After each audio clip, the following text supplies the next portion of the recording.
Oh, yeah. Oh, yes. Oh, yes. Oh, yes. That's what I'm talking about. And I ain't talking about no bombing. It is going to start a war. You people, everyone was in a frenzy. Everyone was in a freaking frenzy. Yes, Trump P47 has called for peace after doing this, because let me tell you this. This is what went down, everybody. It is awesome. This is what went down yesterday, and everybody got into a huge frenzy. And the special article just came out just an hour ago, just about an hour ago, earlier today. But let's get to the heart of all of this. You people thought that it was going to be just another Bush. All the talking heads were screaming on the top of their lungs, this is another Bush situation. He's just one of them. All of you motherfuckers were coming, all the TDS mofos and the fence sitters were coming all over themselves. Now, the anti-wars folk they are laughing at your faces, and what a fucking idiots you people made yourselves out to be. That was awful. Because check this snazzy stuff out here. This is awesome here. This is wild.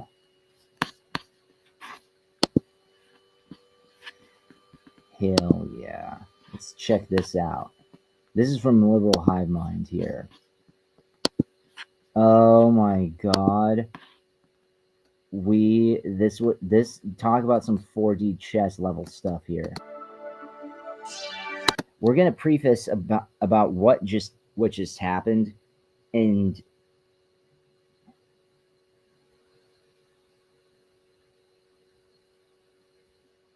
okay. Hey guys, welcome to the Liberal Hive Mind, a channel solely focused on exposing the abundant hypocrisy of the left. Holy freaking crap, out of nowhere, President Donald Trump does it. He gives the green light and bombs the crap out of Iran's nuclear facilities. We covered the report the other day that President Trump was analyzing potentially green-lighting B-2 bombers to drop bunker busters on Iran's mountain-embedded nuclear facilities. And while the president said 2 weeks, he's giving Iran 2 weeks to cooperate or else. But I guess that was simply the distraction, and the ultimate decision was sending Iran's nuclear facilities back to the Stone Ages. I guess it goes back to what the president has been saying for years here, that he no longer wants to telegraph military strikes and operations like the old days. I've said it many times, how counterproductive it is for the United States to announce in advance the dates we intend to begin or end military options. We will not talk about numbers of troops or our plans for further military activities. Conditions on the ground, not arbitrary timetables, will guide our strategy from now on. America's enemies must never know our plans or believe they can wait us out. I will not say when we are going to attack, but attack we will. He's made it very clear in terms of military strategy. His intention is to keep people in the dark and keep people guessing, and that, I guess, explains it. Well, anyways, this is obviously a potential pivotal moment in history. Let's take a look at what's happening here, and let me try to do my best analysis. We got some stuff to get into, so let's roll the tape. All right, folks, so the reports came in yesterday morning. Military observers spotted B-2 Spirit stealth bombers in motion, according to the reports, specifically heading to Guam's Anderson AFB from Whiteman Air Force Base. New reports from open source plane spotters show 6 B-2 stealth bombers from Whiteman Air Force Base in Missouri appearing to head toward a U.S. Air Force base in Guam. The B-2 can carry 2 15-ton bunker buster bombs that could be used to target Iran's heavily fortified Fordo nuclear site. This is a second U.S. aircraft carrier will arrive in the Middle East this weekend. President Trump will return later today to the White House for an intelligence briefing. And so it seems Now on the surface, this sounds like same old America, right? The Team America nonsense. Foreign intervention, you got all this, you got all that bombing facilities, killing innocent people, and all that stuff, right? No, quite the opposite. This happened when everybody was gone, and it was just the facility in and of itself. No one was around during that time, and 47 made sure of that. He made sure that he didn't harm anybody. Because he said, we don't want to harm anyone. We just want to destroy this facility that that basically gives Iran and the Middle East this constant how should I say there this threat to possibly continue or instigate a war. Whether it would be with Israel or Iraq or anywhere. I'm not well versed. I'm just calling how I see it right now. But you know what? I got to say that this is the first step to might be to the peace deal, because and it's like how are you doing? It's like, well, how is that possible? He's bombing bomb facilities and stuff like that. Exactly. He's making the other places defenseless and basically forcing their hand. Because something tells me that they were that Iran was planning something very sly and sneaky. 47 caught them red-handed. He said, "No, you don't."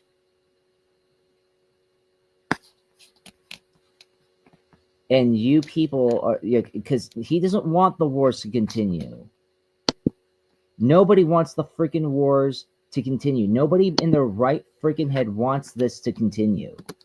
Seemed in the morning as if the writing was on the wall. Something was happening. Bunker busters potentially heading to Iran. And by 8 p.m. Eastern time, the internet is abuzz. It happened. News from the President of the United States that there has been an attack inside Iran. Operation greenlit and executed. And then comes the post from the president himself on Truth Social. Quote, "We have completed our very successful attack on the 3 nuclear sites in Iran, including Fordo, Natanz, and Isfahan. All planes are now outside of Iran airspace. A full payload of bombs was dropped on the primary site, Fordo. All planes are safely on their way home. Congratulations to our American heroes. There is not another military in the world that could have done this. Now is the time for peace. Thank you for your attention to this matter." He also made this post, "Fordo is gone." And so according to the president, Iran's nuclear facilities are completely evaporated. And now, of course, comes the question of implications. Well, Yes, and exactly.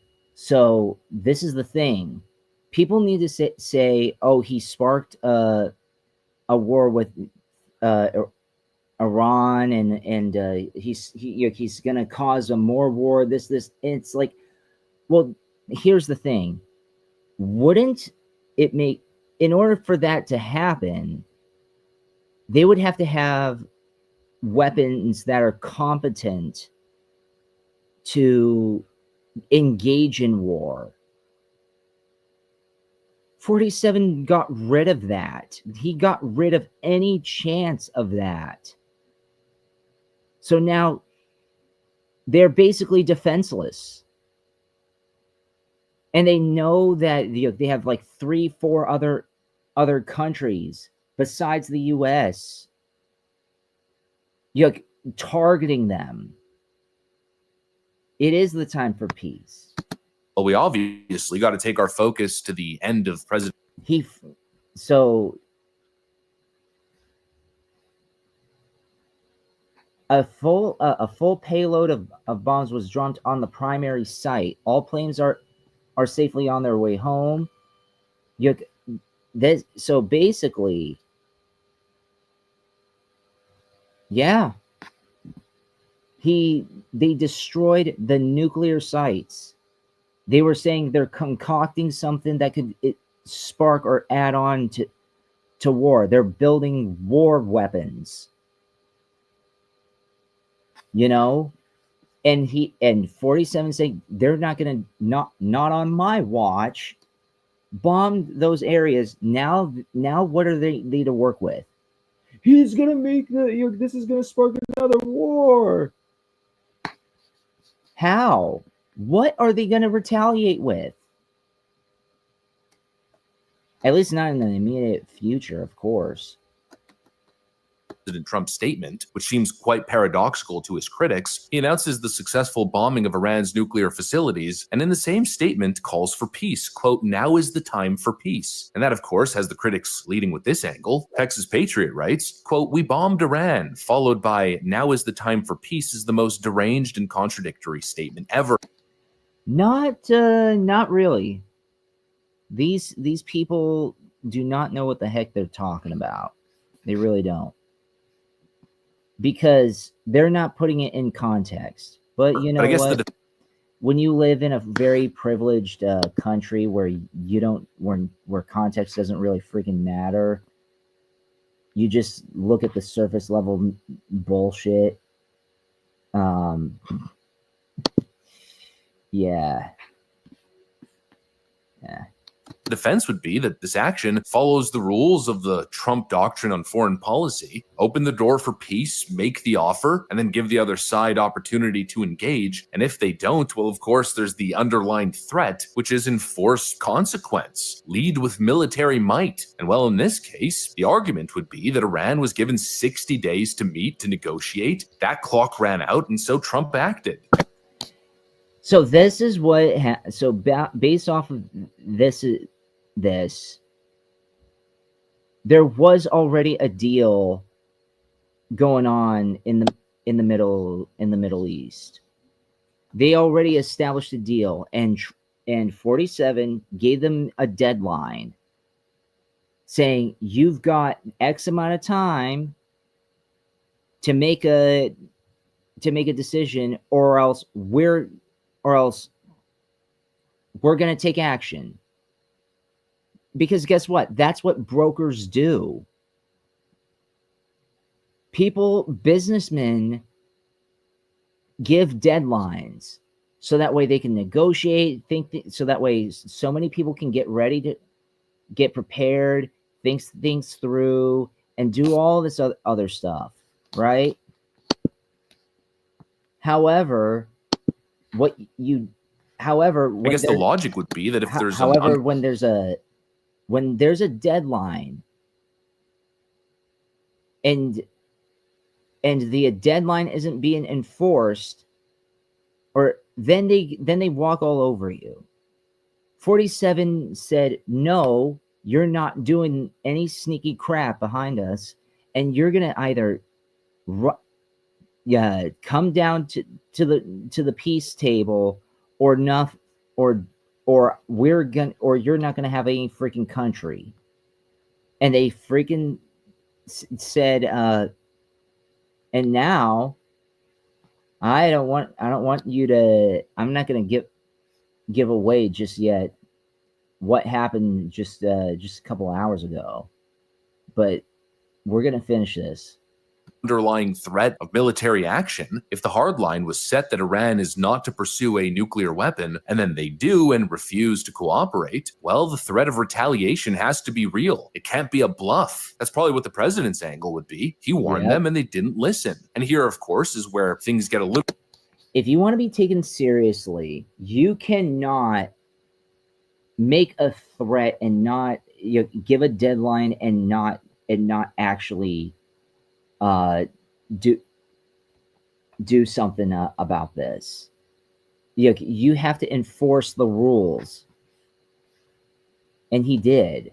Little bit concerning. The question comes right back, was the target valid? Because of course, if this turns out to be another bogus weapons of mass destruction moment, well, you know exactly what's going to happen then, right? Obviously, the line was clear, no weapons grade uranium, but the president insists that the intelligence is solid. 20 years ago, you were skeptical of a Republican administration that attacked a Middle East country on the idea of questionable intelligence of weapons of mass destruction. How is this moment different with Iran? Well, there were no weapons of mass destruction. I never thought there were.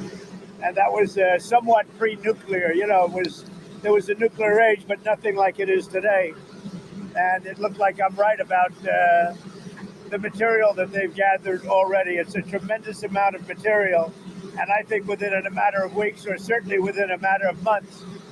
Let's not forget that was like literally 2 decades ago. That was 20 whole years. They were going to be able to have a nuclear weapon. We can't let that happen. I was very much opposed to Iraq. I said it loud and clear, but I was a civilian, but I guess I got a lot of publicity. But I was very much opposed to the Iraq war. And I actually did say, don't go in, don't go in, don't go in. But I said, if you're going to go in, keep the oil. But they didn't do that. What intelligence do you have that Iran is building a nuclear weapon? Your intelligence community has said they have no evidence that they are at this point. Well, then my intelligence community is wrong. Who in the intelligence community said that? Your director of national intelligence, Tulsi Gabbard. She's wrong. President Trump insists that the intel is there, and so I guess we have to push for the proof. And if that's the case, well, the president insists that this is where the American interest lies. Seems like this issue on whether or not the United States should strike is kind of dividing a lot of your supporters. No, my supporters are for me. My supporters are America first. They make America great again. My supporters don't want to see Iran have a nuclear weapon. And so, yeah, as I said it, the proof has to back up the actual attacks. But now here we are, and I guess the hope is that this put... It's actually crazy about this, yeah, because yes, that back then that was just a stupid story to get the country into war. However, 47 does not do that kind of stuff. They're calling him the next Bush. They're calling him all the neocons and all this stuff like that. It is not the case here because he does not work for the war machine.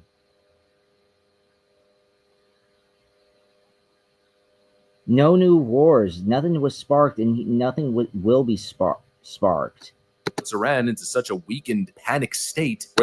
Because let me tell you this, I'll show everyone why this is not another Bush situation, like how all the fucking idiots are saying it is. All right.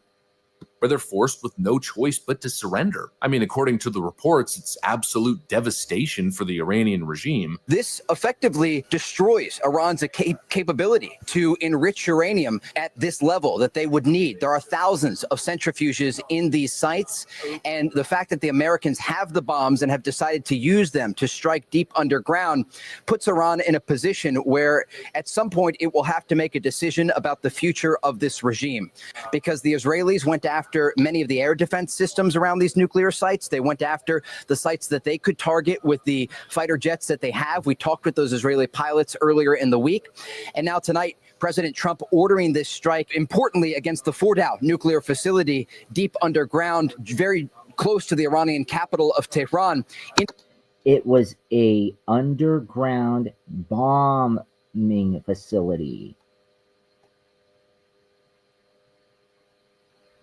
indicating that this strike will not only damage but likely destroy, if successful, Iran's nuclear program and their ability to go and get closer and closer to a nuclear weapon. We expect to get more reaction from Israeli officials tonight, Brett, about this key strike that will change the course of the Middle East forever. According to the Fox News report, the president has effectively destroyed Iran's capability to enrich uranium at the level that they would need to produce a weapon. Well, is it now naive to expect a total and unconditional surrender from the Iranian regime? I don't know what's going to happen. I don't know if we avoid war here. I don't know if we've officially thwarted Iran's nuclear weapons ambitions, and now we just get to live happily ever after. That's something that only time will tell. But what I genuinely feel is that the president is indeed going to be looking for some sort of deal here. We'll have to see exactly what happens here. We'll have to see what the reaction is. Fundamentalist Muslim nations aren't exactly known for surrendering easy. Time will tell, but what I'm hoping for is not walking into yet again another major conflict that basically lasts until my newborn daughter is in college. I think for the most part, the future is unknown here. We're kind of just watching history play out in a way, in real time. And I guess which story is going to be etched into the history books? One of triumph and American power on display, keeping the world in check? Or are we walking into potentially another multi-decade-long military engagement that changes history forever? I have concerns of retaliation, of potential terrorist attacks on American soil, or a further plunge into radicalism in the region. But who knows? I mean, truthfully, you can never predict these things. I think it's really, truly just a wait and we'll see what happens. You know, in a way, the Rubicon has been crossed, and so there's no more consideration for what if we didn't cross the river. We did. We're on the other side of the Rubicon, and so I guess get ready for Act 2. And Act 2 is delicious. Y'all want to know why? Because check this out. Check it out. Oh. Everybody was calling him a warhawk, warmonger, all this stuff. Trump announces Israel and Iran have agreed to a ceasefire. President Trump announced Monday that Israel and Iran have agreed on a complete and total ceasefire, a move he said would end more than a week-long conflict between the two countries. The ceasefire will start in about 6 hours after 12 hours. War will be considered ended, Mr. Trump wrote. No, President Trump. Stop saying Mr. All right? You salty warmongering ass. Indicating that the ceasefire would begin at midnight Eastern time. So that would be midnight. Yep. Okay.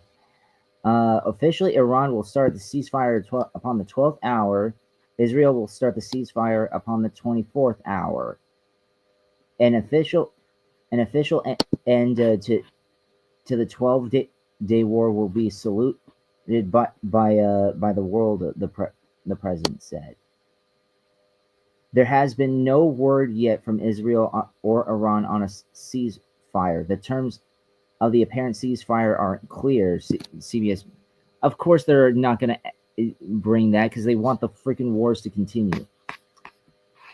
All right, at least 900 people have been killed in Israeli strikes in Iran. Blah blah blah blah.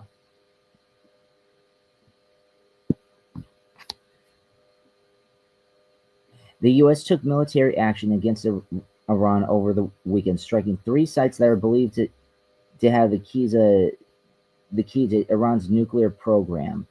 The move sparked fear of a wider war, but Iran's response on Monday was fairly limited. Iran fired more than a dozen missiles on a U.S. base in Qatar, so they retaliated and bombed a U.S. facility. So it's not like they just randomly bombed something. This was a This is some Hiroshima kind of level stuff, most which were intercepted and no injuries were reported. U.S. and Qatari officials said. Iran called its response devastating and powerful, but Trump called it very, very weak. The president said in another social media post that he wanted to thank Iran for giving us an early notice, which made it possible for no lives to be lost. So that sounds like it was it sounded like he was working with some sort of intelligence team or some who knows, maybe Iranians have gone rogue. Some Iranians.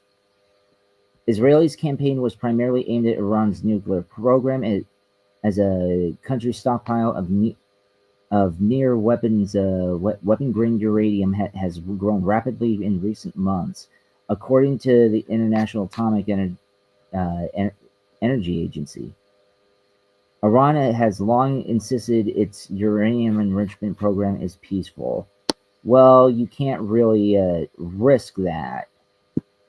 For weeks, President Trump has sought a broader deal with Iran to limit its nuclear program, but before Israel began striking Iran, administration officials grown frustrated with the way they viewed as Iran's unwillingness to agree to negotiate. A U.S. official told it News. President Trump has suggested Iran should abandon all uranium enrichment, but Iran rejected that demand. But you know what? The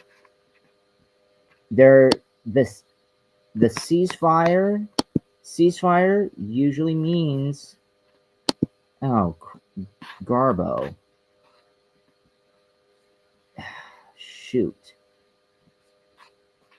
This you got I read this article. I forgot that I had to basically press two things here.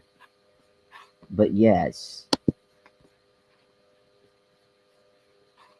It's this was an article from CBS News actually. That's crazy. Even the mainstream media can't deny that this stuff is working.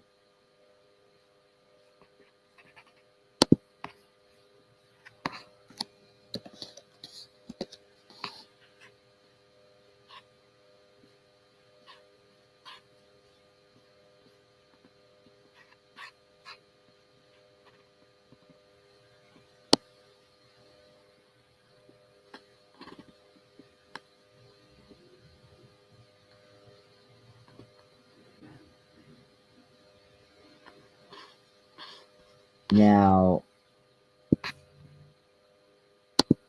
Tim Pool's going over this.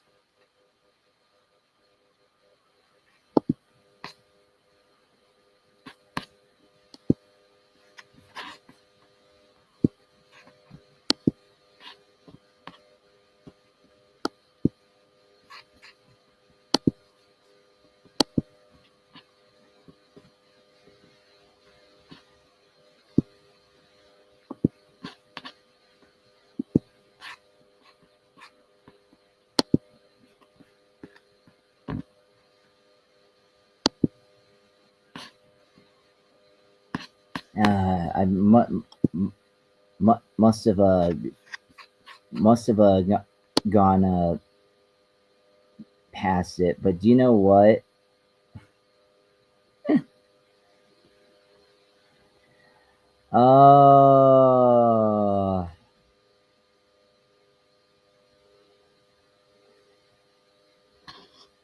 This is freaking amazing.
Now, check this out here.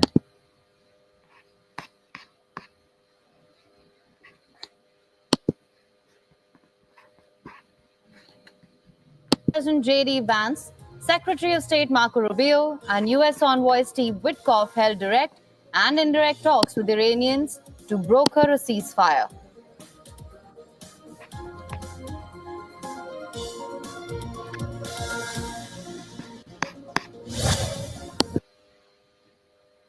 Not many people are touching on this.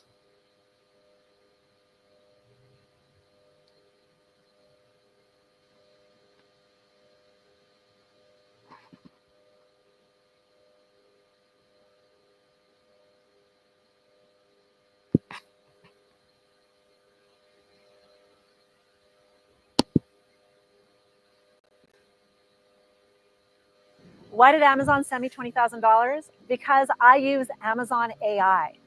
I'm going to show you a way to get.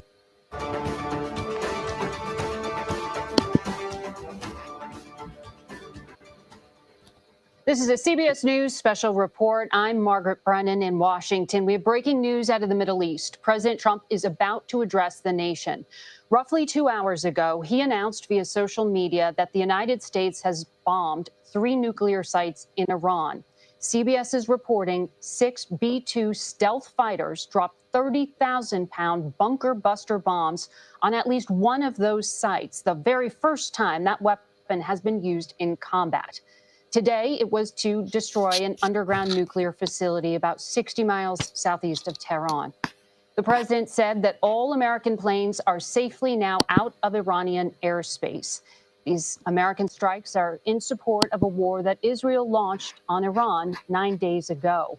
We know tonight that the Israeli prime minister has spoken to the president, thanked him, and congratulated him on the strikes. We are awaiting word now from the.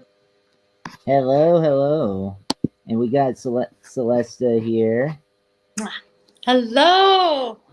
Oh my So- God, that's pretty wild, huh? The whole Mideast thing, this last, the 12-day war, as they call it. Yeah, I know. I'm not. I wasn't thinking of just contemplating pimping this out, but You know, it's, the thing. Oh, sorry. But the thing was that I'm like saying this is what I don't agree with the bombing or anything like that. But we even have so many fucking talking heads saying that this is that you could. I mean, like I when I was doing my research, I was going on Rumble and BitChute and second and third party sources, and they're all saying that he's another Bush, he's another Reagan, he's another person trying to instigate a war, and I'm saying no, he's not bombing random places just where just to find reasons to kill people, yes, and I did say earlier the nuclear weapons and the weapons of mass destruction and shit like that when Bush was pushing, Or they were that saying Israel's puppet and he's Netanyahu's puppet or bitch, and that Israel owns the U.S. A lot of people are saying that. And, and I didn't know, I thought the whole thing was weird, but there's something inside me, and part of it's being a non-follower and also I do look at people like Arcana Shores. I do watch her, which I like her content, and also Brennan Biggs. He's an amazing. I know he calls himself a watchman, and plus I've been looking at Kim Clement's stuff, his prophecies in the last few years. So there's just between that and just my own instincts, I'm just like, okay, there's got to be something else behind this stuff, because none of it doesn't really make sense on the surface. So I knew there had to be something going on behind the scenes, but Well, that's what this channel is here for. Yeah. To clear the airways of all the straw grabbing and all the freaking Mhm. and all the freaking just like propaganda promotion. We're just here to lift the veil on a lot of stuff, and I actually did read earlier in the episode earlier, but not that long before you came on, an entire article showing that yes, Trump 47 has announced that there is a ceasefire between Iran and Israel. So if anything, this was this. It's crazy what's going on here because now, and the reason why I said that is because well, these places were legitimate, as you can see here. There's a whole entire map of all of this. And of where the facilities were, and he just bombed the facilities. He didn't bomb towns or cities or anything like that. There were things, not alleged things, but there actually were things who he was informed by, and I think Tulsi informed him about this. President of the United States himself, who is expected to address the nation from the White House. As we await him taking the podium, I want to go to our White House correspondent, Weijia Jiang. Weijia, we know that the president returned to the White House in the 5 o'clock hour, around 6 p.m. He had a national security briefing. What do we know about what was going on at that period of time? Margaret, that's right. He was in his golf club in Bedminster, New Jersey, but came back this evening, which was actually always the plan, even when he took off for that trip. And right beforehand, he said that Iran had at maximum 2 weeks to try to reach a diplomatic deal. There was no indication at that time that he was going to follow through with the strikes. But of course, that quickly changed. It didn't quickly change. Do you want to know what these people are? Fucking idiots. I said this earlier. This is how you make deals. It's like, okay, if you don't make a threat and not follow through with it, or just like you try to make a deal and say, and he's basically what's known now is that he tried to make deals with them. Already. I don't want this to work, but if you freaking breach it, I'm gonna do something about this. You got 2 weeks to come through a deal. So there was a deadline. They didn't honor the deadline, and he did something about it. That's like, and so people are being like all outraged, like he did this like for no reason. It's like, no, it's like, hey, it's like somebody tells you that there's a deadline for a payment. You're gonna be and you got a certain time period to and this is the due date to pay all that back, to pay off like a loan or something. You don't pay the loan off on time, and then you freaking lose your shit that you got charged extra. It's like, no, that's business.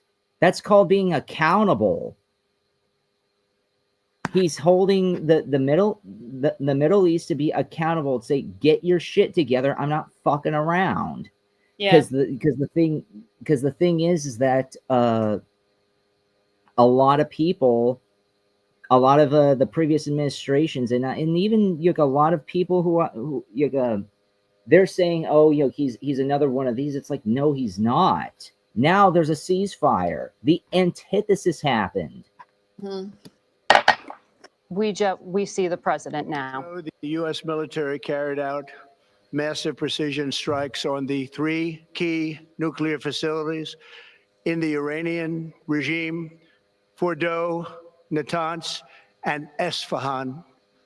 Everybody heard those names for years as they built this horribly destructive enterprise. Our objective was the destruction of Iran's nuclear enrichment capacity and a stop to the nuclear threat posed by the world's #1 state sponsor of terror. Tonight, I can report to the world that the strikes were a spectacular military success. Iran's key nuclear enrichment facilities have been completely and totally obliterated. Iran, the bully of the Middle East, must now make peace.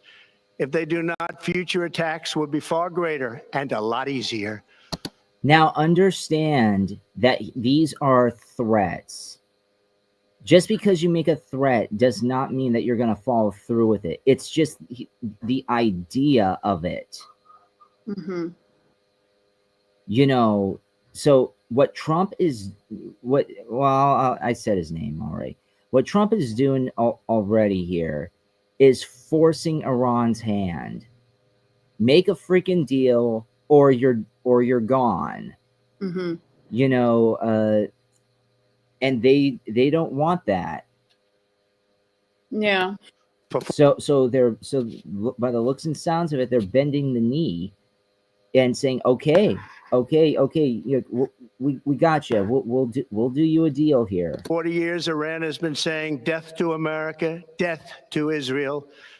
They have been killing our people, blowing off their arms, blowing off their legs with roadside bombs. That was their specialty. We lost over 1,000 people, and hundreds of thousands throughout the Middle East and around the world have died as a direct result of their hate. In particular, so many were killed by their general, Qasem Soleimani. I decided a long time ago that I would not let this happen. It will not continue. I want to thank and congratulate Prime Minister Bibi Netanyahu. We worked as a team like perhaps no team has ever worked before. And we've gone a long way to erasing this horrible threat to Israel. I want to thank the Israeli military for the wonderful job they've done. And most importantly, I want to congratulate the great American patriots who flew those magnificent machines tonight, and all of the United States military on an operation the likes of which the world has not seen in many, many decades. Hopefully, we will no longer need their services in this capacity. I hope that's so.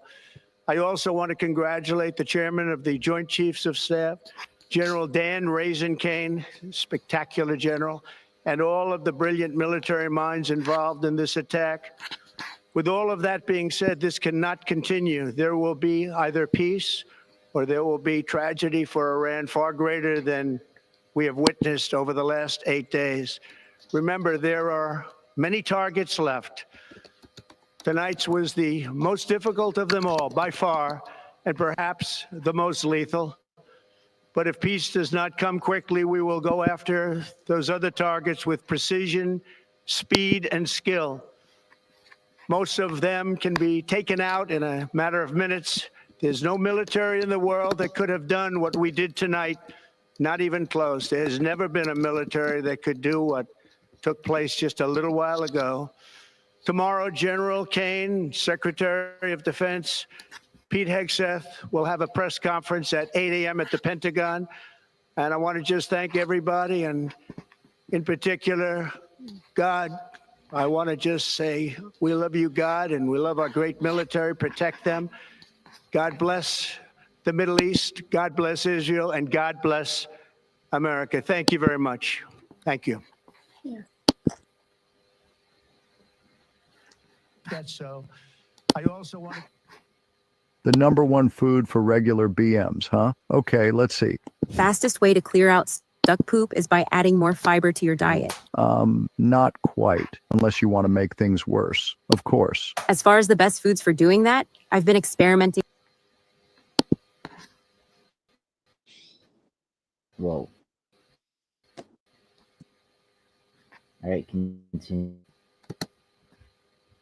What do you think of this address thus far, though? President of the United States walking away from. Well, and you know what is funny is I kind of do get the concept or the suspicions that he might be compromised by Israel, because I don't agree with it, but I do kind of get like understand the concept, because he does. He did say he plays for DHS, so don't you think he's playing Netanyahu as much as he's playing the others? In many ways, that could be, and not just could be that he could.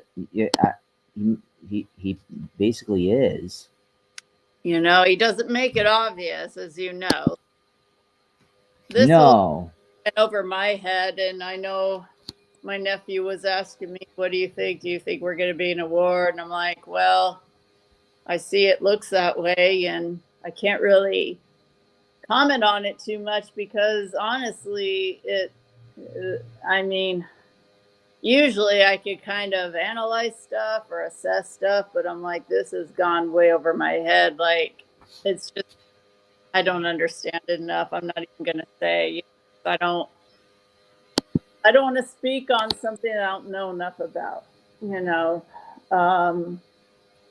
But I had a feeling that there was something bigger than what was being told to us. And I know how our media is and how our media paints things. And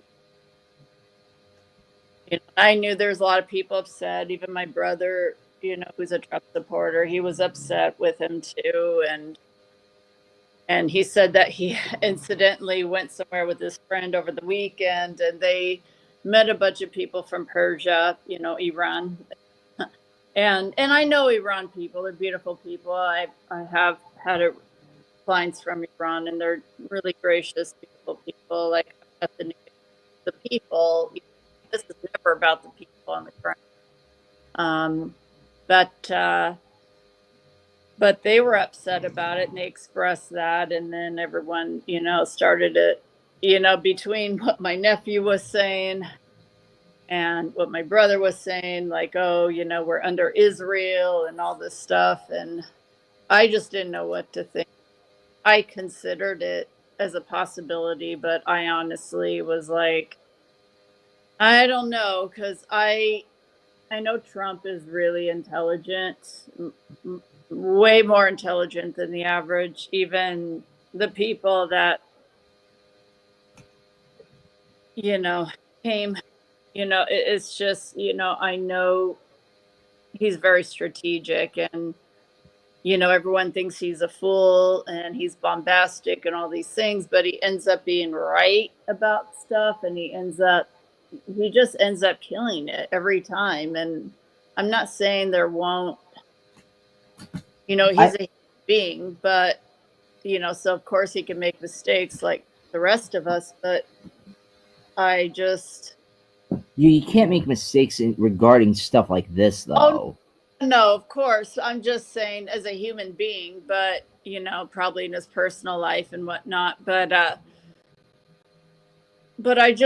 know he's careful, and I know this didn't seem like someone who's careful. It seemed like someone who's reactive, and I was kind of scared. I gotta admit, I was like, oh shit, what's gonna happen? And then I hear, okay, well, they've been building, you know, they had what is it, like 60% uranium? Yeah. I played and this. They buried it underground, like 300. Like, what were they doing down there, and what's going on? And So when I heard about that, and when I heard that the place that actually got bombed, nobody in there, and it was just a facility, it wasn't for civilians, I knew that this wasn't him. Even though it seemed pretty extreme, I knew it wasn't him wanting to obliterate Iran or or going against them as a whole. Like, it really was like an ultimatum one. And it's just and they attacked an American base in Qatar, but again,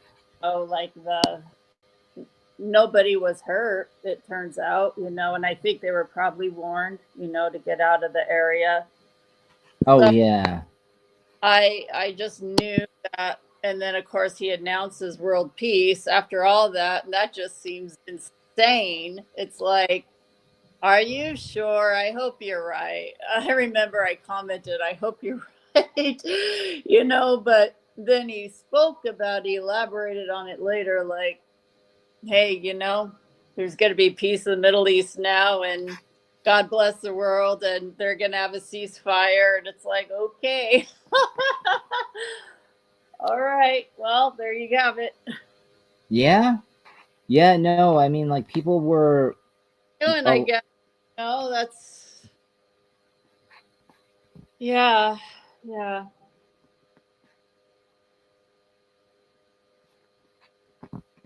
So I just,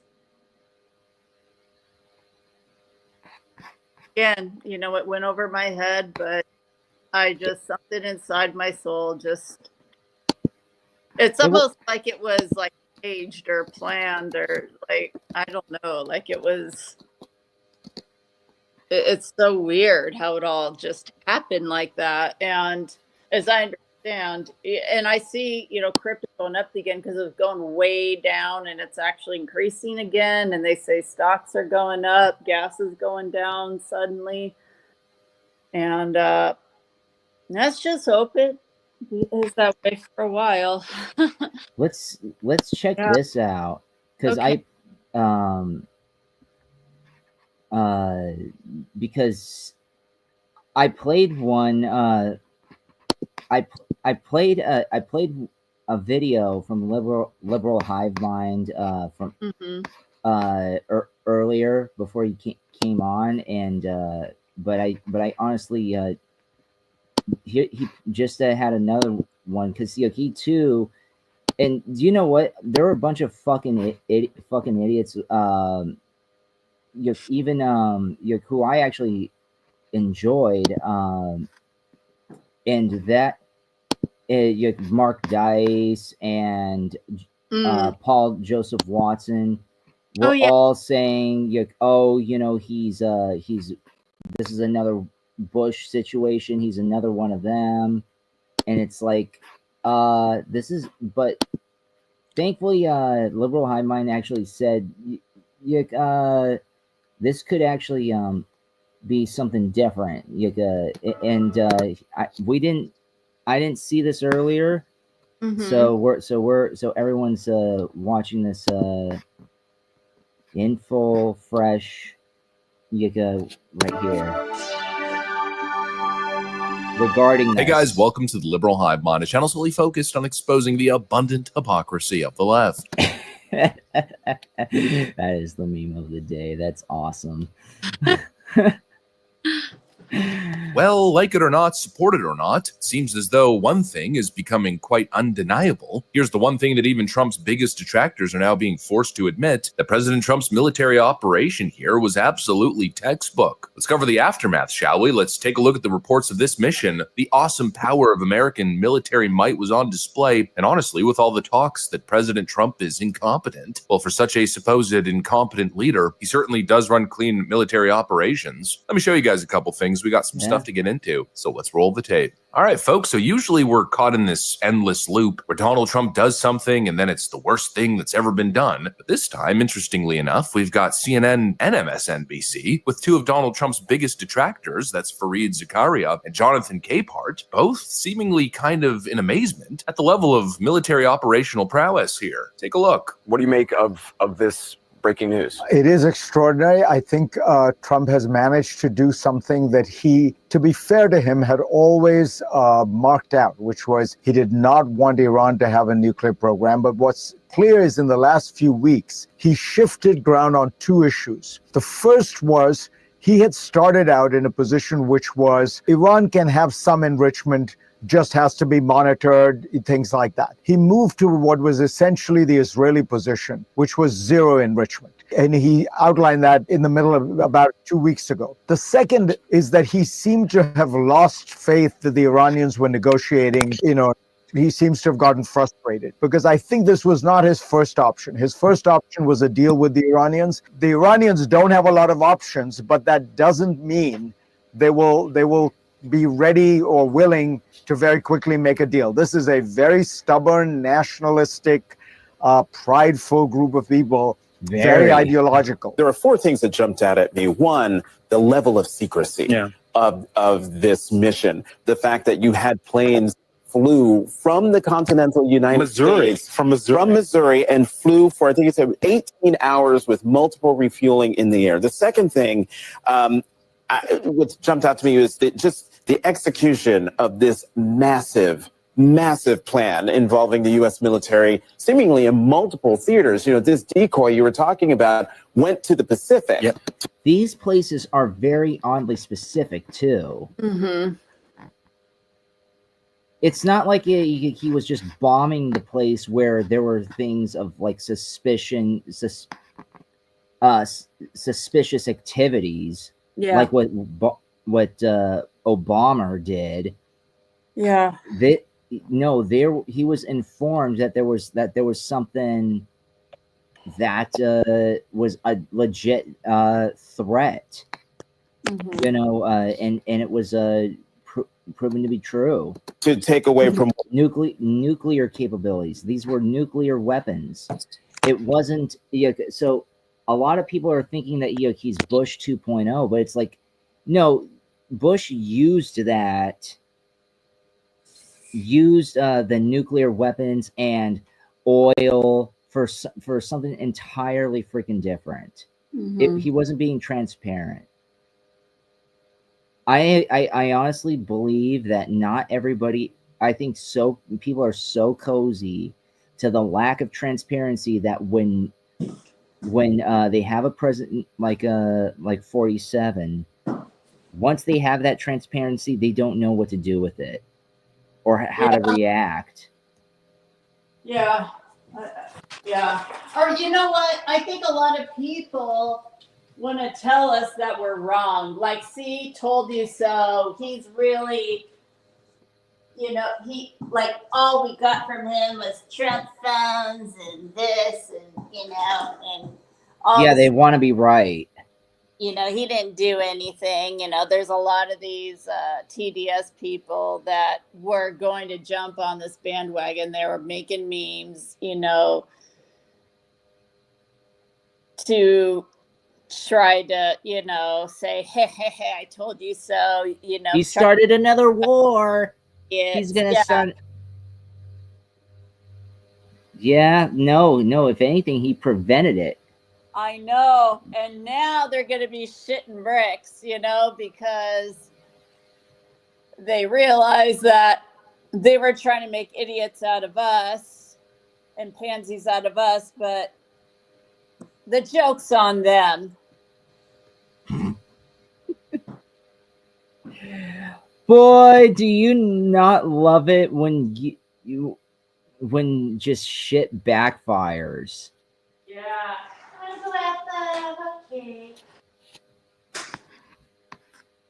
Let's continue with this. This is awesome. what was happening the other way. The other thing that jumped out at me was that when the chairman of the Joint Chiefs said no Iranian planes flew and no shots were fired at any of the U.S. military jets, all of that to me is just from what they're telling us is rather impressive. You know, it's undeniable. The operation was basically flawless. The B-2 bombers flew in undetected, no Iranian retaliation whatsoever, no defensive response. Not even a single missile was launched. The Iranian regime probably had absolutely no... Are you there, Celeste? Yeah. idea that it even happened until Donald Trump made a post on Truth Social. As part of a plan to maintain tactical surprise, part of the package proceeded to the west and into the Pacific as a decoy, a deception effort known only to an extremely small number of planners and key leaders here in Washington and in Tampa. The main strike package, comprised of 7 B-2 Spirit bombers, each with 2 crew members, proceeded quietly to the east with minimal communications. Can you imagine? Do you know what? Let me tell you this, though. That is fucking scary. Because and people need to understand that we cannot have an authoritarian president ever, or even governor. These people could not hear these fucking bombers up in the middle. Who heard them being launched or taken off in the middle of the night? These things are so fucking quiet. Wow. So it's good. It's awesome when it's used in our favor, but everybody's got to be very wary of the government. This is why you should not have heavy government, because this shit, you don't know if there's going to be a bomb or whatever. Some kind of fighter jet even spying on your ass in the middle of the night, dead like 2-3 in the morning. And you don't even fucking see or hear it. That's scary. Once over land, the B-2s linked up with escort and support aircraft in a complex, tightly timed maneuver requiring exact synchronization across multiple platforms in a narrow piece of airspace, all done with minimal communications. This type of integration is exactly what our joint force does better than anyone else in the world. Throughout the mission, we retained the element of surprise. Tehran is certainly calculating the reality that planes flew from the middle of America in Missouri overnight, completely undetected over 3 of their most highly sensitive sites, and we were able to destroy nuclear capabilities. And our boys in those bombers are on their way home right now. We believe that'll have a clear psychological impact on how they view the future, and we certainly hope they take the path of negotiated peace. But I could not be more proud. Have you heard about the Bodywell biochip? This is the cutting-edge radiation protection technology that people wish they found sooner. With this tiny device, you can simply... In a certain way, and I guess the hope is that the president came in and totally conquered. The ambition was to destroy Iran's nuclear program, and now we're hearing that the damage to their facilities may have been so extensive that it set them back years, possibly even decades. And to accomplish that with no lives lost, no ongoing firefight, no drawn-out occupation or a single boot on the ground, no, just a single precise operation with a simple message: do not frickin' mess with us. Look, again, I know there's all this talks of World War III and escalation, but maybe we don't even get there. I know there's a lot of talk of escalation or retaliation, but maybe that threat was already accounted for. That's what I'm saying. You got escalation with what? You just destroyed the stuff that the places that they were gonna use those things for, and retaliate. It's like, oh well, they're gonna retaliate with what? You destroyed the shit that they were gonna retaliate with. They're defenseless. Yeah. These idiots, I swear to God. Trump administration seems prepared, and so far we've only heard two things. The first report was that Iran said they were pursuing legal action against the United States. Well, not exactly sure what that's going to accomplish. And the second grave threat, Legal action in terms of what? You're going to use legislation how? is that Iran announced that they're going to shut down the Strait of Hormuz. Do you expect Iran to move to close the Strait of Hormuz to try to disrupt oil transportation across the world? Well, I encourage the Chinese government in Beijing to call them about that because they heavily depend on the Straits of Hormuz for their oil. If they do that, it'll be another terrible mistake. It's economic suicide for them if they do it. And we retain options to deal with that. But other countries should be looking. Something also tells me that nobody's even talking about this, but Rubio just mentioned something very very important. Mm-hmm. That this has huge effects on China. Mm-hmm. I was seeing something about that. Steve Kerr covering that too. Mm-hmm. So something's telling me that this is like it's bigger. Yeah, there's a Cold War going on under the guise of these hot wars, but there's a Cold War going on between the United States and China. Mm-hmm. That's what it's ultimately about, to be honest. Mm-hmm. Looking at that because Iran and China are close in terms of their deals, especially when it comes to creating how should I say it? Not importing. That's what I meant to say. Importing fentanyl or importing viruses. Iran and China want the U.S. to end. They want to jump on over and be the kings of the planet. But so in all honesty, this and we were about to be taken over. If it was like 1 or 2 more years of Biden, we would be totally compromised by China for at least a few decades. Oh yeah, no, he saved us. Like people, the people saved. Gen X saved us. Aw. No, you're not. That's no joke. Well, I'm glad my generation did something right. I love your generation. It's a mixed bag, but I love it. It's fun. We're definitely quirky. We're one of the quirkiest generations, I gotta say. That's what I was gonna say. You're fun. You're quirky. You're unpredictable. It's intriguing. We're feral. Yeah, that's how we're labeled. Is that we are the Pharaoh generation. And it fits. It fits. You know, a lot of people in my age group. I love They are it. that way. You know, they're just kind of.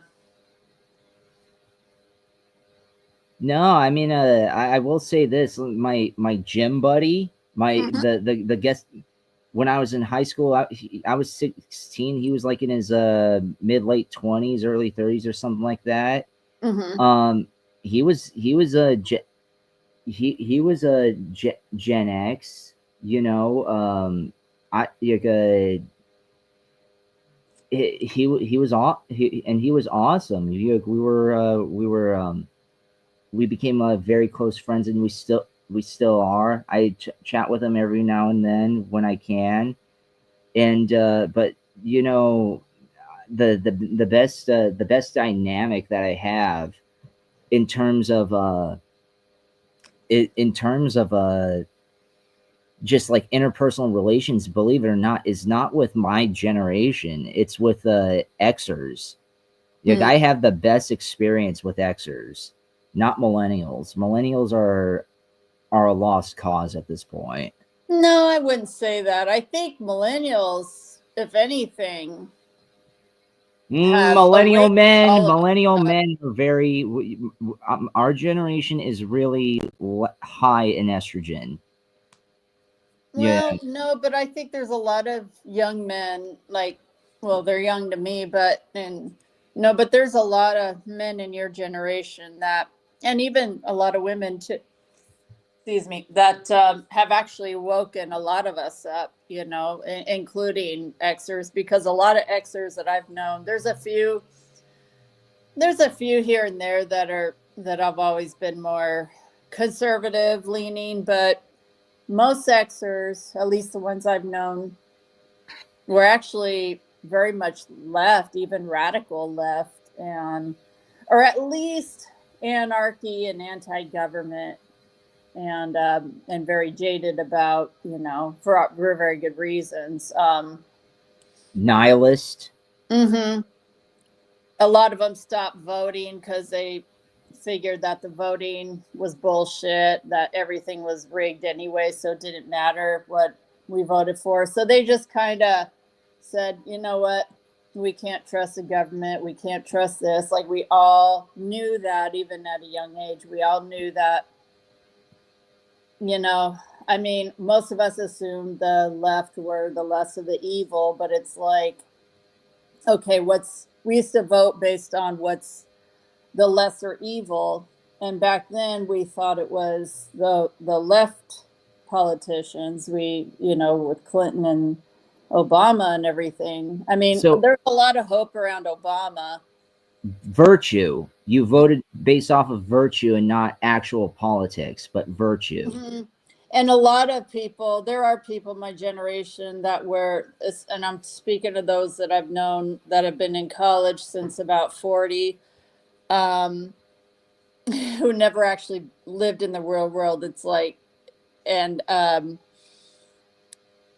this one guy, he was a die hard leftist. I wouldn't be surprised if he's an Antifa, if he belongs in Antifa and is one of those protesters. Like, it would not shock me, because I remember saying something, and I wasn't even really a right winger at that point. Maybe I was a closet one, I don't know, but I said something regarding the environment, and he goes, "You've been around a bunch of conservatives, like ew, like I was an awful person, and no, but he was, even though he was 36 at the time, and I was, in my early 30s, like, he was very, I remember I used to look up to him because, I thought, wow, he's this intellectual and he knows a lot of things, and I was kind of in awe of him, but only to realize that, but his actions and behavior are very adolescent still. It's like, you're this grown man, you're supposed to be mature and have some grace and class, but you clearly do not. You're just like, this is one guy. There's people my generation that really never grew up. Oh yeah, that's in my generation. They might be smart. They might be, they might be smart and stuff in their own way, or at least book smart. And they went to college, they got their degrees, but when it comes to the real world, they really don't know shit when it comes down to it. Yeah, because here's the thing. They say, I get a lot of people, a lot of hate in YouTube and Instagram comment sections calling me an idiot. You're uneducated. You're this. I have this degree and this, so I know more. No, dude. By living, by being out there. You've been in a lab. You've been in a classroom your entire fucking life. Decent chances you've done very little traveling, and if you did travel, you didn't travel to the outskirts. You went to Capital City. In every place that you went, the gated and clean areas. You didn't go to the dirty areas. So you're not about you're not about fucking culture. Mm-hmm. Yeah, I know a lot of people who say that. I have a degree, I have this. They are some of the fucking useless people ever. They're stupid. They're stupid as sin. Mm-hmm. And they want to call you stupid. Yeah, crazy how that goes. As well, it would hurt other countries' economies a lot worse than ours. It would be, I think, a massive escalation that would merit a response, not just by us, but from others. They're going to say what they need to say. You know, these are the things that need to happen for their own internal politics and so forth. But in the end, we're going to judge them by the actions that they take moving forward. We had 3 objectives. We struck those 3 objectives with decisive force, and that was the point of this mission. And that's what we achieved. What happens next will depend on what they do. They want to negotiate, we're ready to negotiate. They want to get cute and do things that are dangerous, we have responses available that are devastating. But shutting down the Strait of Hormuz, if anything, would be self-sabotage. America's mostly energy independent. Meanwhile, China depends on oil shipments from the Strait. And so if we're talking about leverage, it seems Iran really doesn't have any. You know, if Iran decides to block the Strait, I think the cold, hard reality that they're going to learn is that we're going to be totally fine. And that would continue to devastate. Okay, so this is what I don't get, and what these fucking retards who are saying that 47's another Bush. Liberal High Mind just points something out. Hey, you dipshits who think that he's Bush 2.0. Where are the troops in Iran? Mm-hmm. None, fuckers. Exactly. He has no fucking he has no troops going overseas. He sent bombers. He didn't send troops. Devastate them and their allies. But we have to consider the question that they would go there to begin with, after having their entire nuclear program totally devastated and not even being able to react, not even knowing that it was happening. That level of American military sophistication and that operational capability, I mean, do they really want to test? Do they want to F around and find out? Because that's the message Trump is sending. He's not saying, hey, let's start World War III. He's saying, look at the awesome power of America. I'll give you a little hint of it. And now the ball's in your court. Yeah, this is gonna sound weird, but whatever.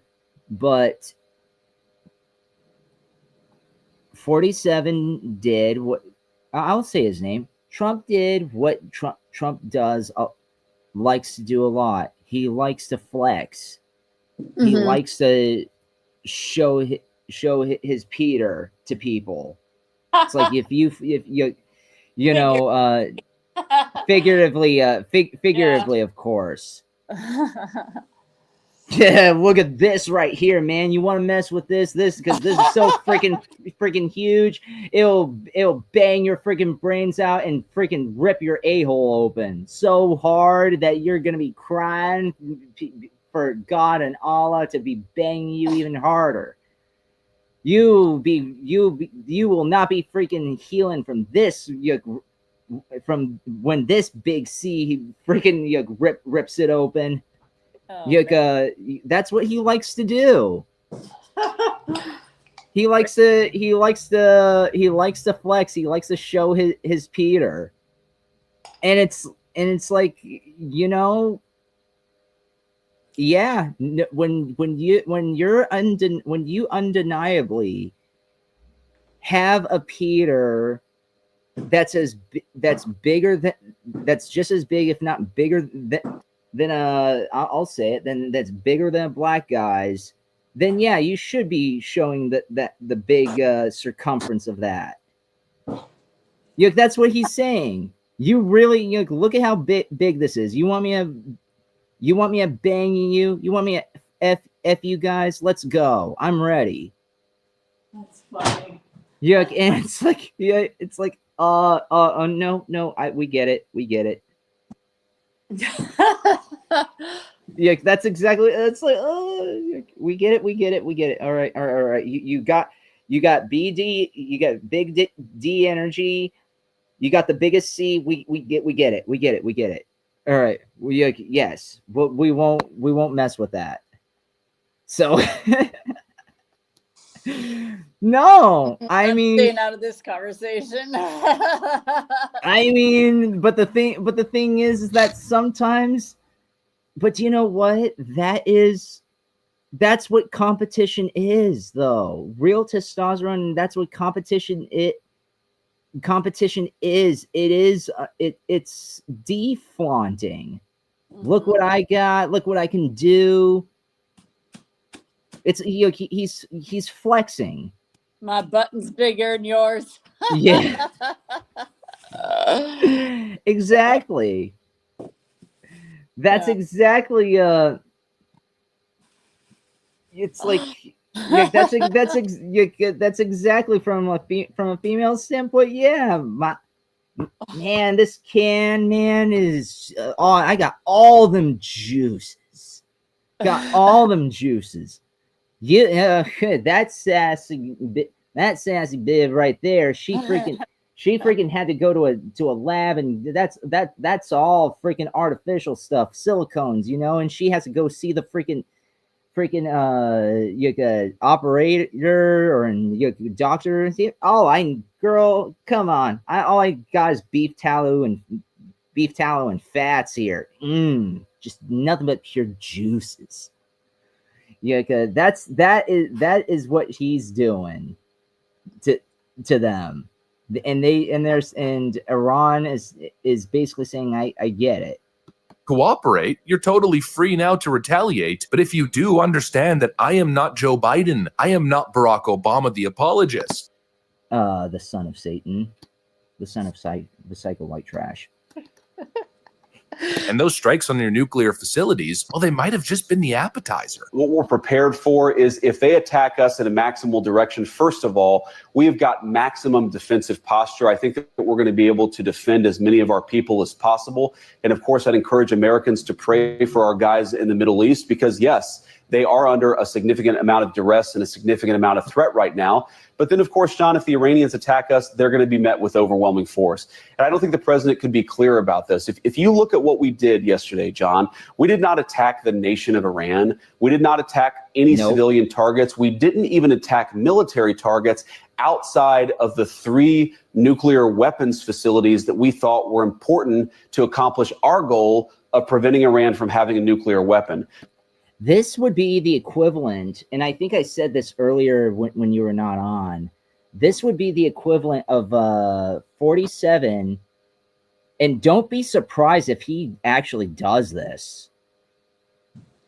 Right. This would be the equivalent if he bombed China's Wuhan labs. Ooh. Oh. The Wuhan labs, so that way they can't make any of these fucked up viruses anymore. Maybe. Don't be surprised. I mean, I know. Well, a lot of that stuff I believe is coming out. I'm actually wondering if we're gonna have I think you and I spoke about this before regarding not a major martial law, but like a soft martial law. Do you think something is gonna happen in the near future around that?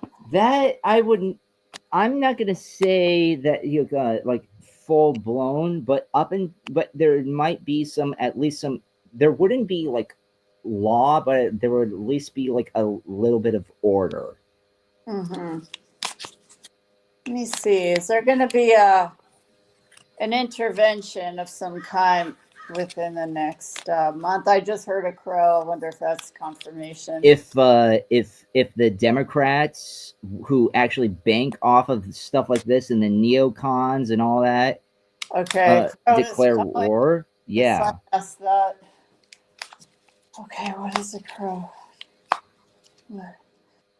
What's gonna happen? Five of Wands. Hmm.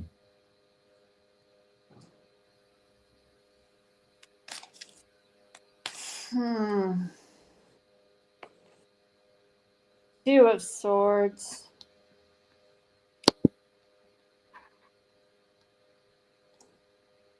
Prince of Pentacles. Hmm. Prince of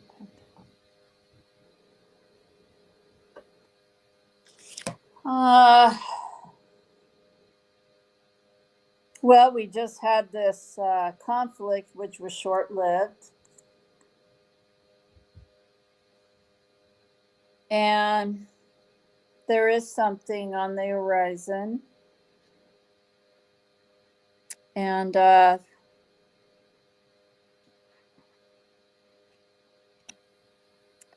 do believe that there's a shift. And because it's a Pentacles card, I think it's has something to do with the financials. Like there's going to be a shift in that. So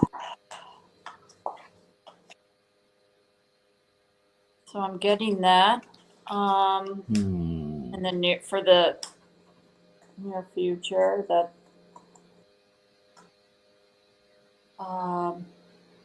what about, is there going to be a potential, do we have to prepare for anything? Is there anything we need to prepare for?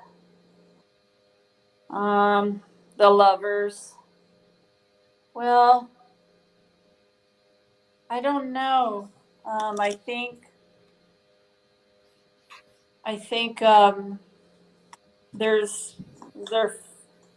just the Star. So I think they're on it.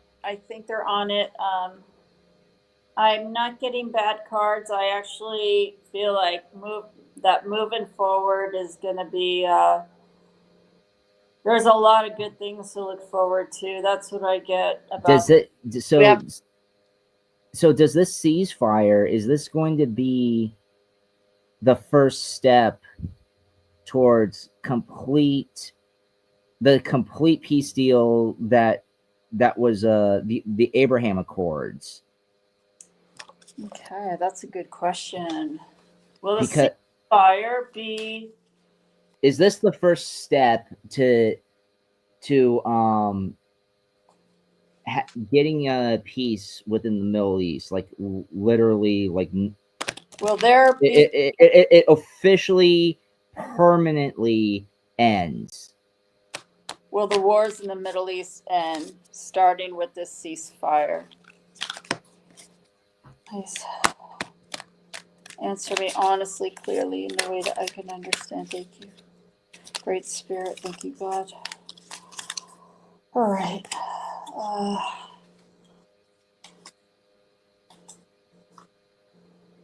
Princess of Cups. Ooh, that sounds promising. Mm-hmm. Yeah, it's like an offering.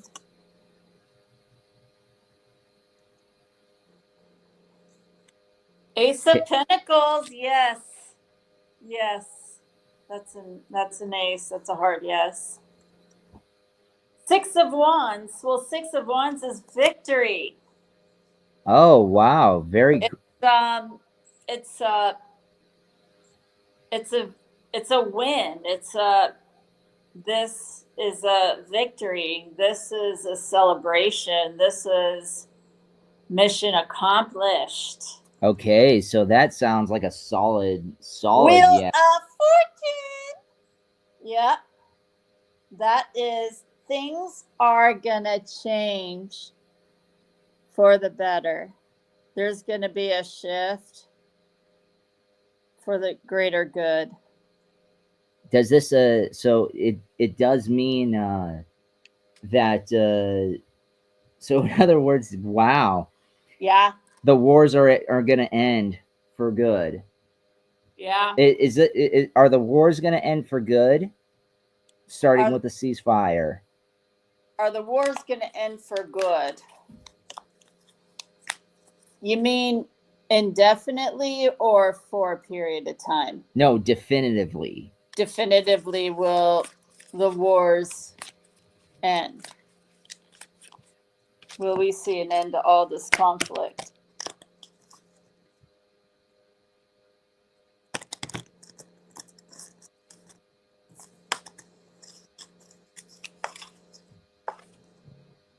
Five of Wands. Huh. Okay. Oh, wow. Two of Swords. I'm getting the same cards. That's so... And I'm not making that up. Princes of Swords. So the question was, will the wars end definitively? You know, I'm not getting a strong yes on that, but I think, you know, I could be wrong.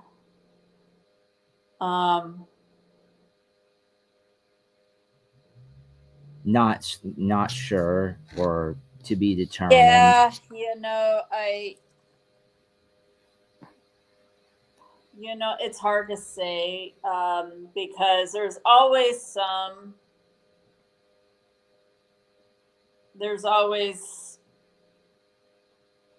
you know, there's always snakes on the ground, you know. Unfortunately, they're not completely done, but I do believe, and I'm with a lot of those who say we will experience a season of joy and a season of peace with no war, of prosperity, and you know, I think that we're going to have better technology, you know, just, you know, I think we will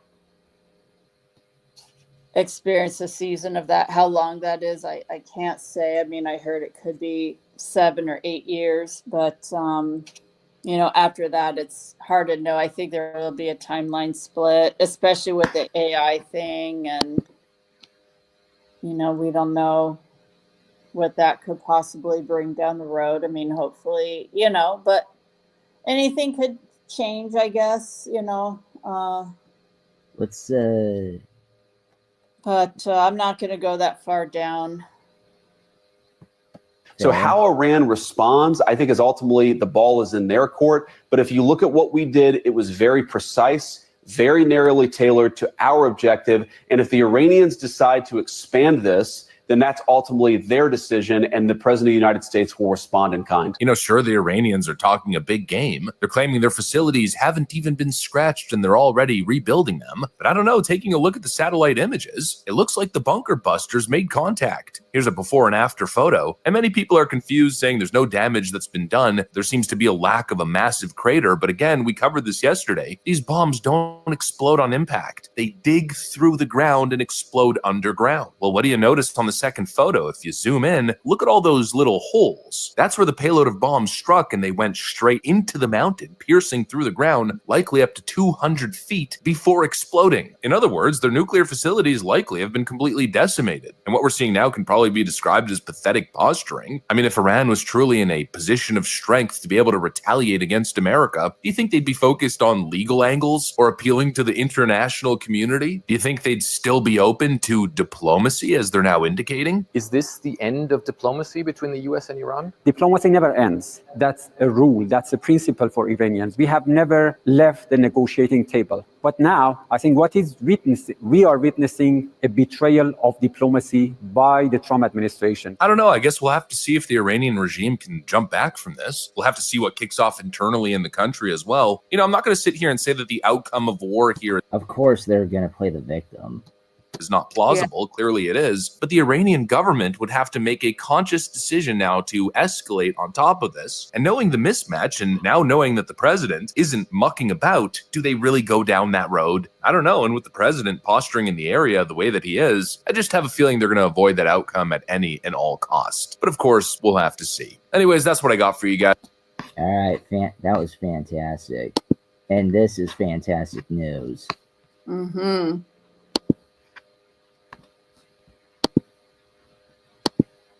Yeah. Yeah. Love it. Love it. Had to put on the attire specifically for that. No, it's something to celebrate. No, yeah. I won't wear this all the I think time. I just have a great feeling about the near future and then the upcoming summer and fall and winter. I just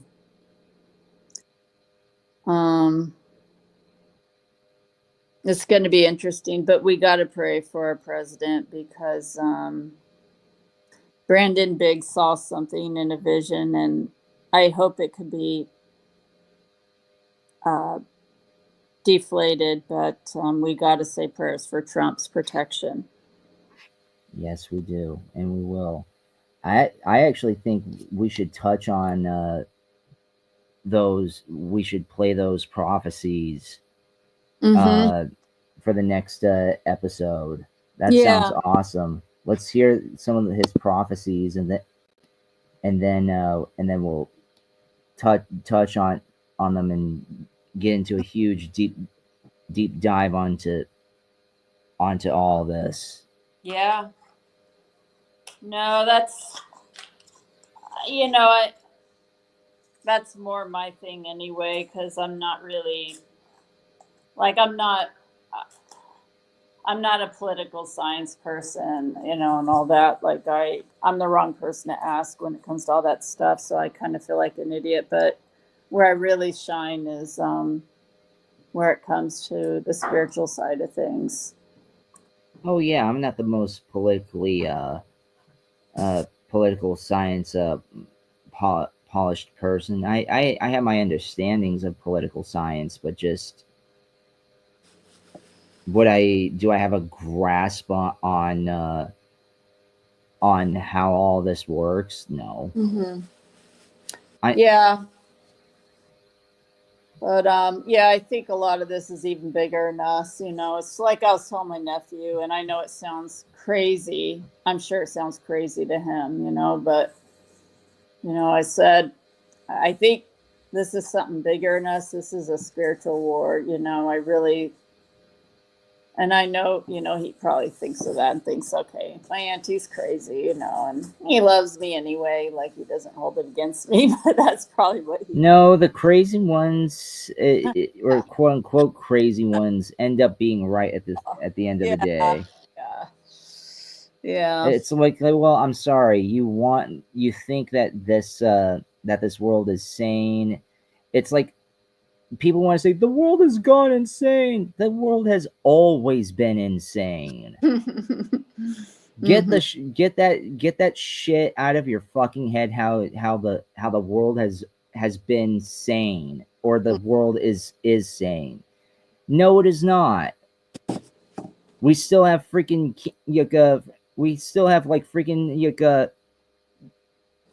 slaves mining for gold in Africa for their kings. Yeah. We've got human atrocities all over the world going on.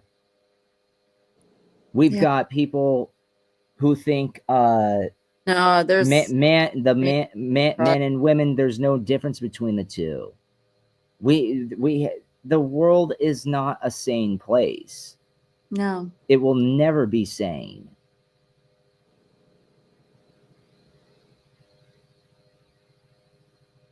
It's a school planet. Tell me one fucking school where any fucking child or adult is sane there. Yeah. Maybe you have maybe one or two people, but the rest of the fucking people, it's all fucking craziness. Yeah.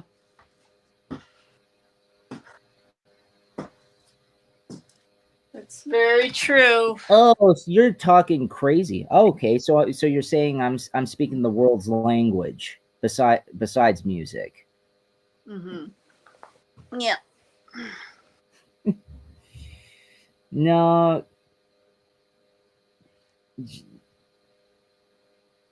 Yeah. Well, we're living in interesting times for sure. Absolutely. Yeah, these are epic times to be alive. They really are. Yeah, it's like a hybrid of the 60s through 80s. Mm-hmm. You know, Yeah. some Kennedy mixed with Reagan and stuff. Mm-hmm. One of the things that I every so often I think about something one of my nephews said about their generation not having heroes, unlike our generation. And I had this thought, I think it's because, and he's Generation Z, I had this thought that they are the heroes. They don't have heroes because they're going to be the heroes. Millennials and Zoomers are gonna can change that, because I mean, yeah, you guys are the heroes. That's why you didn't have heroes, because you are the heroes. well, Gen X are the heroes for, Well, especially this time around. Yeah, we had a, yeah, I'm proud. Millennial men are in no position. Oh, continue. Okay. Yeah, I'm proud that we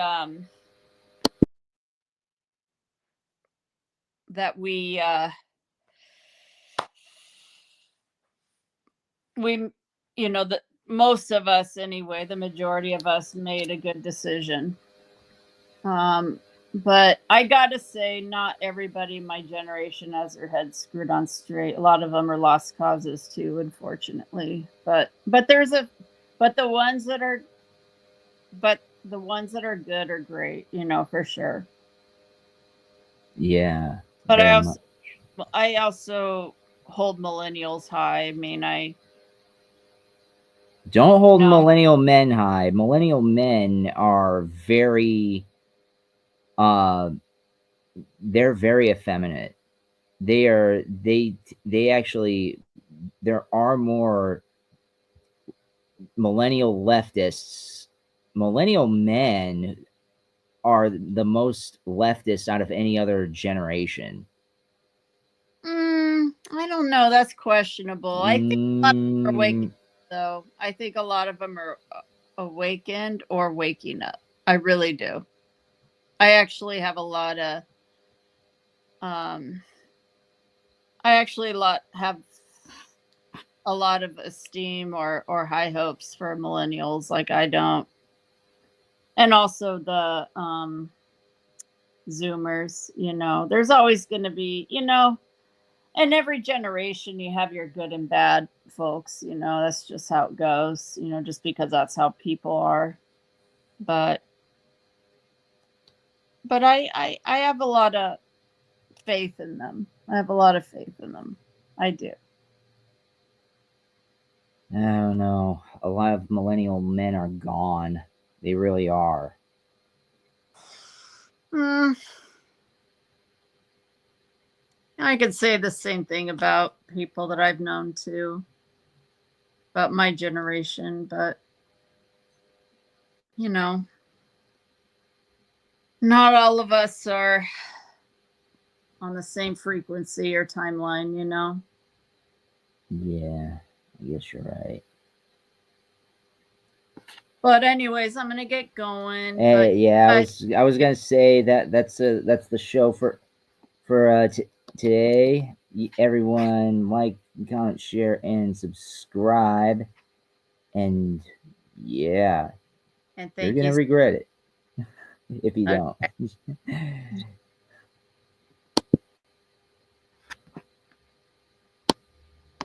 And no, that's not a threat. You won't just subscribe and like and share. But it is fun. We are fun.